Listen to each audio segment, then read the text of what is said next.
जय हिंद। नमस्कार साथियों, आपका मेरे YouTube चैनल हेमंत ब्रजवासी क्लासेस पर स्वागत है। और आज की इस वीडियो में मैं आपको हिंदी से रिलेटेड महत्वपूर्ण टॉपिक देने जा रहा हूं। और मैं आपको बता दूं कि आज से मैं जो भी आपकी हिंदी किताब है ये कंप्लीट कराने वाला हूं इसको। और A to Z इसमें जो भी सवाल, जो भी आपके क्वेश्चंस वगैरह डाउट हैं वो सारे आपको क्लियर हो जाएंगे। और आज से मैं आपको कंप्लीट हिंदी का सिलेबस कराने वाला हूँ। तो सबसे पहले तो मैं आपको आपकी हिंदी की किताब दिखा देता हूँ। तो भाई यार, मेरी थोड़ी सी किताब फट गई है। ये करीब 2-3 साल हो गए इस किताब को मेरी को। ये 10th क्लास हिंदी की किताब है मेरी। ये आपको विषय सूची दी हुई है। ये पाठ वगैरह के नाम है, आपके जितने भी चैप्टर्स हैं हिंदी में ये सारे उनके नाम हैं। और इधर भी आपके इधर गद्य के लेखक वगैरह हैं और ये पद्य के कवि हैं। यहाँ पे ये संस्कृत यहाँ से चालू हो जाती है। तो आपके 3-4 पार्ट, ये करीब 6-7 पार्ट आपके संस्कृत के हैं। और आगे दिखाता हूँ, ये आपकी भूमिका वगैरह दी हुई है यहाँ पे। और ये संस्कृत पे प्रश्न दिए हुए हैं यहाँ सबसे पहले ये। और इनको आप यहाँ से आप पढ़ लेना इसको, पैराग्राफ को सारे को। और आगे भी इधर से पढ़ लेना, ये सारा पढ़ लेना आप। देखिए मैंने पढ़ा हुआ था ये सारा हिंदी का। तो ये आपकी इम्पोर्टेंट रचना वगैरह ये जितने भी हैं इसको आप पढ़ लेना। और यहाँ से भी पढ़ लेना अच्छे से, ठीक है। तो चलिए आगे बढ़ता हूँ फिर मैं। और ये देखिए सारी इम्पोर्टेंट चीज़ें हैं ये सारी। ये पेपर में भले ही पूछी जाएँ या ना पूछी जाएँ, लेकिन रियल लाइफ में और वैसे भी इम्पोर्टेंट हैं ये। और आगे आप कंपटीशन की तैयारी करोगे आगे चल के तो भी ये काम आने वाली हैं। तो ये सारी चीज़ें आप पढ़ लेना यहाँ से अच्छे से। और अंडरलाइन भी कर लेना जैसे मैंने कर रखा है सारी इम्पोर्टेंट चीज़ को। चलो आगे बढ़ते हैं फिर। यहाँ से ये भी सारी इम्पोर्टेंट है, इसको भी पढ़ लेना। और यहाँ से भी सारी पढ़ लेना। चलो फिर आगे भी चलते हैं। और ये गद्य की विधाएँ, नाटक वगैरह जो भी होता है ये सारी विधाएँ, ये भी यहाँ पे गद्य की विधाएँ ये सारी। यहाँ पे इसको भी पढ़ लेना इन सबको। तो आज से कंप्लीट कोर्स आपका शुरू हो रहा है हिंदी का। और मैं आपको सारा हिंदी का पूरा कोर्स कराने वाला हूँ।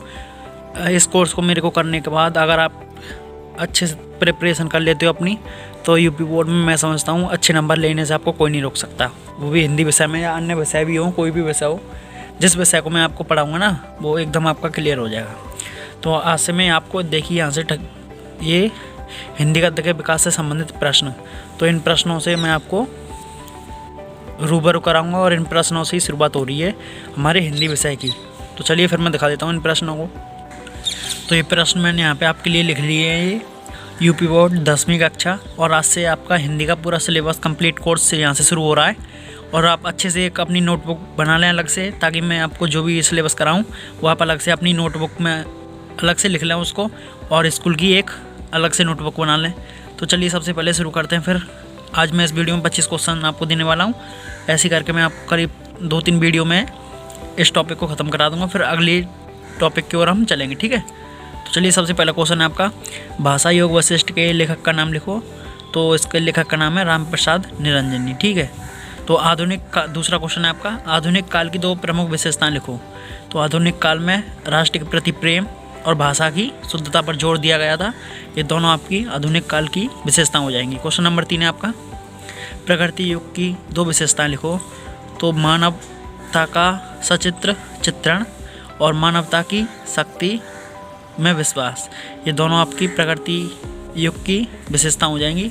इनको आप याद भी कर सकते हैं, इन दोनों को याद कर लें तो अच्छा होगा, क्योंकि ये इम्पोर्टेंट भी है और बोर्ड एग्जाम्स में ज़्यादातर पूछा ही जाता है। अगला क्वेश्चन है आपका, क्वेश्चन नंबर 4, किसी एक रिपोर्टाज लेखक का नाम लिखो।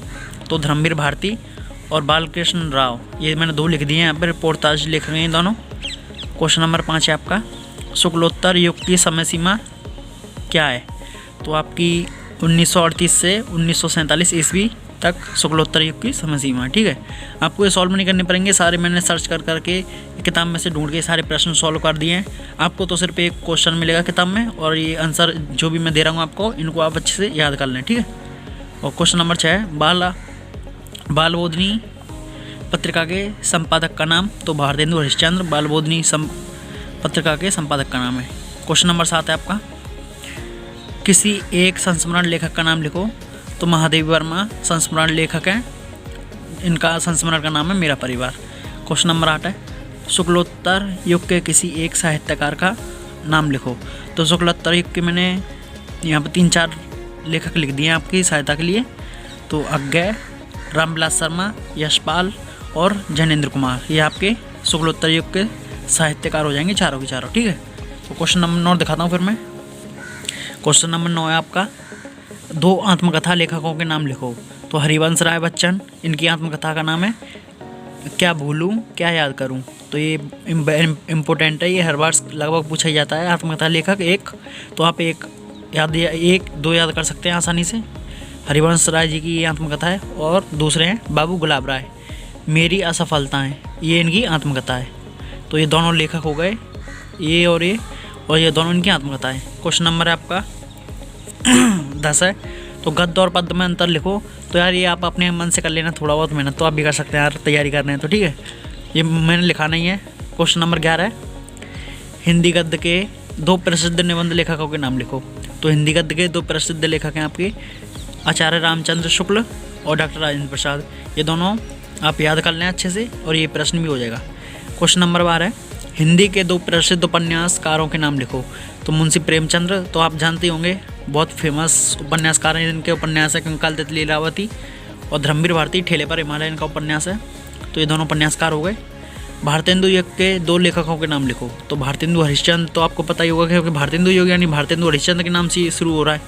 तो भारतेंदु हरिश्चंद्र और पंडित प्रताप नारायण मिश्र, तो ये दोनों भारतेंदु युग के लेखक हो गए। क्वेश्चन नंबर 14, द्विवेदी युग के 2 कहानीकारों के नाम लिखो। तो मैथिली शरण गुप्त और श्रीधर पाठक और महावीर प्रसाद द्विवेदी, ये तीनों आपके द्विवेदी युग के कहानीकार हैं। पूछा था 2 है, लेकिन मैंने आपको आपकी सहायता के लिए 3 बता दिए, ताकि आप किन्हीं 2 को आसानी से अच्छे से याद कर लें। क्वेश्चन नंबर आपका 15, रामचंद्र शुक्ल को गद्य की किन 2 विधाओं में सफलता मिली। यानी ऐसी 2 कौन सी विधाएं जो जिन विधाओं पर इनकी अच्छी पकड़ थी। तो ये आपकी आलोचना और निबंध, ये दोनों विधाओं के अच्छे ज्ञाता माने जाते हैं आचार्य रामचंद्र शुक्ल जी। और क्वेश्चन नंबर 16 है आपका, हिंदी के 2 प्रसिद्ध कहानी लेखकों के नाम लिखो। तो हजारी प्रसाद द्विवेदी और बाबू गुलाब राय, दोनों हिंदी के प्रसिद्ध कहानी लेखक हैं। क्वेश्चन नंबर अगला दिखाता हूँ 17वां। तो क्वेश्चन नंबर 17 है आपका, शुक्ल युग के सबसे प्रसिद्ध उपन्यास लेखक और उसके एक प्रमुख उपन्यास का नाम लिखिए। तो शुक्ल युग के उपन्यास लेखक आपके प्रेमचंद और जयशंकर प्रसाद जी हैं। प्रेमचंद और जयशंकर। तो आपके प्रेमचंद का उपन्यास है गोदान गबन और सेवा सदन, और जयशंकर प्रसाद के उपन्यास का नाम है कंकाल तितली इरावती। तो आप इनको अच्छे से याद कर लें, ये दोनों आप पूछे जाते हैं और अच्छे क्वेश्चन हैं, इंपॉर्टेंट क्वेश्चन है। ठीक है, क्वेश्चन नंबर 18 दिखाता हूँ, शुक्ल युग के सशक्त आलोचना एवं निबंध का नाम लिखो। तो आपको आचार्य रामचंद्र शुक्ल और पंडित प्रताप नारायण विश्वनाथ प्रसाद मिश्र, ये आपके दोनों शुक्ल युग के आलोचना और निबंध लेखक हैं। तो इम्पोर्टेंट है ये भी क्वेश्चन। क्वेश्चन नंबर 19 है आपका, शुक्ल युग कब से कब तक माना जाता है। तो आपको कहीं कहीं तो 1918 से 1936 ईस्वी लिखा मिलेगा, लेकिन कई किताबों में 1922 से 1938 भी मिलता है। तो आप इनमें से किसी को भी एक को लिख के आ सकते हैं, दोनों ही इंपॉर्टेंट हैं और दोनों ही सही हैं। ठीक है, क्वेश्चन नंबर 20 है, शुक्ल युग को अन्य किन नामों से जाना जाता है। तो छायावाद युग और प्रेमचंद युग, इन दोनों नामों से भी, और प्रसाद युग नाम से भी आप शुक्ल युग को जाना जाता है। तो अगर आपको पेपर में पूछे कि शुक्ल युग को और किन नामों से जाना जाता है, तो आप इन तीनों में से भी कोई 1 या 2 लिख सकते हैं। ठीक है, क्वेश्चन नंबर 21 है, शुक्ल युग के 2 प्रमुख लेखकों के नाम। तो शुक्ल युग के 2 प्रमुख लेखक आचार्य रामचंद्र शुक्ल और बाबू गुलाब राय हैं। क्वेश्चन नंबर 22 है, शुक्ल युग छायावाद युग की 2 विशेषताएं। यानी यहाँ पे आपको एक बात नोटिस करी होगी आपने, शुक्ल युग को ही हम छायावाद युग कहते हैं। तो आप कंफ्यूज नहीं होना है, पेपर में भी या वैसे भी अगर कोई छायावाद युग पूछे तो शुक्ल युग भी आप बता सकते हैं, और शुक्ल युग पूछे तो छायावाद भी बता सकते हैं। तो छायावाद या शुक्ल युग की 2 विशेषताएँ, तो आपकी नारी के प्रति आदर था इसमें, और राष्ट्र के प्रति प्रेम था, और सांस्कृतिक जागरण था। ये तीनों आपकी छायावाद और शुक्ल युग की विशेषता हो जाएंगी। ठीक है, तो क्वेश्चन नंबर अगला दिखाता हूँ। क्वेश्चन नंबर 23 है, वर्णनात्मक तथा विवरणात्मक निबंधों का अंतर स्पष्ट कीजिए। तो ये इतना इंपॉर्टेंट आपका क्वेश्चन नहीं है, मुझे इतना इंपॉर्टेंट लगा नहीं है, तो इसलिए मैंने छोड़ दिया इसको। क्वेश्चन नंबर 24 है आपका, शुक्ल युग के किन्हीं 2 गद्य लेखकों के नाम लिखो जो कभी ना हो, यानी शुक्ल युग में ऐसे 2 गद्य लेखक जो कभी नहीं थे, तो ये आपके हो जाएंगे राहुल सांकृत्यायन और बाबू गुलाब राय। क्वेश्चन नंबर 25 आपका लास्ट क्वेश्चन है इस वीडियो का। ऐसे 3 गद्य लेखकों के नाम लिखिए जिन्होंने द्विवेदी युग तथा छायावादी युग दोनों में काम किया हो। तो आपका ये छायावादी युग में और द्विवेदी युग में जिन लेखकों ने काम किया था वो पद्मलाल पुन्नालाल बख्शी हो जाएगा एक आचार्य रामचंद्र शुक्ल हो जाएगा, और हजारी प्रसाद द्विवेदी हो जाएगा एक, और आपका एक सूर्यकांत त्रिपाठी निराला। तो आपको पूछा तो ये 2 गया, लेकिन मैंने आपको आपकी सहायता के लिए 4 बता दिए हैं यहाँ पे। तो आज की वीडियो में बस इतना ही, और अगली वीडियो जो आएगी उसमें मैं आपको 25 से ऊपर के प्रश्न कराऊंगा। तो आज तो मैंने 25 तक आपको करा दिए हैं, ठीक है। इसमें करीब 150 क्वेश्चन हैं और वो सारे कवर हम करेंगे। और ऐसे ही आपका जो भी सिलेबस है 10th क्लास यूपी बोर्ड का, हिंदी या अन्य विषय, सारे विषय में कराने का आपको प्रयास करूँगा। और अच्छे से आपको पढ़ना है, मेरे चैनल को सब्सक्राइब करना है, और वीडियो अच्छी लगी तो एक लाइक भी कर देना, ठीक है भाई। तो चलिए फिर मिलते हैं अगली वीडियो में। जय हिंद।